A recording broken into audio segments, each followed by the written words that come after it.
నీ ప్రార్థన వినపడినది. భయపడమా. ఏదన్నా సమస్య నిమిత్తమే ప్రార్థన చేస్తున్న ఫలితము రాని, జవాబు రాని సమస్య నీకున్నందుకు భయపడవా. పరిష్కాంకృతం కానీ, అంటే కొన్ని ఏండ్లుగా కొన్ని సమస్యల నిమిత్తం ప్రార్థన చేసి చేసి అలసిపోయి నా సమస్య ఇంతే, నా జీవితం ఇంతే, నా బ్రతుకింతే అని నువ్వు అనవసరమైన బాధ పెట్టుకుని భయపడమా. వివాహమైన దగ్గర నుండి ఆ దశకు వచ్చే వరకు ఎన్ని సంవత్సరాలు ఎదురు చూశారో,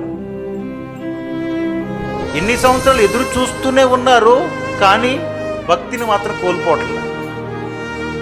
ఇటువంటి వారిని మనం ఆదర్శంగా పెట్టుకోవాలి. ఇటువంటి వారిని మనం ముందుగా పెట్టుకుంటే భక్తిని అసలు ఇంచు కూడా జారదు.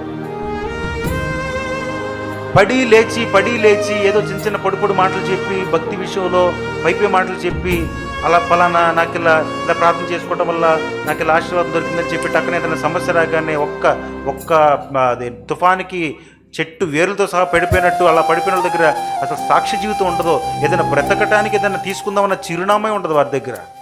కానీ సమస్యలు కలిగిన వాళ్ళు, సమస్యలు ఉండి కూడా ప్రార్థన మానని వాళ్ళు, ప్రార్థన చేసే వాళ్ళ దగ్గర ఉండే ఆ స్టఫ్ కానీ, ఆ స్ట్రెంగ్త్ కానీ, ఆ పవర్ కానీ, ఆ రిజల్ట్ కానీ చాలా కొత్తగా, ఆ వేరుగా ఉంటుంది, నూతన పద్ధతిలో ఉంటుంది.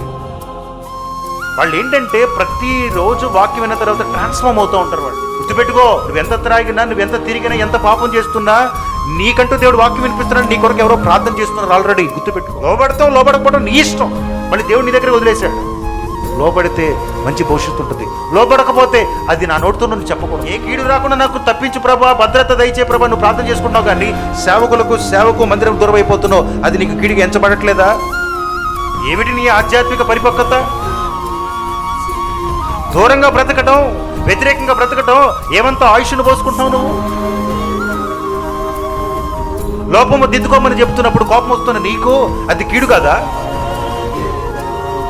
లోపము దిద్దుకోమని దేవుడు బోధించినప్పుడు పశ్చాత్తాపం రానప్పుడు అది నీకు మేలా, కీడే కదా?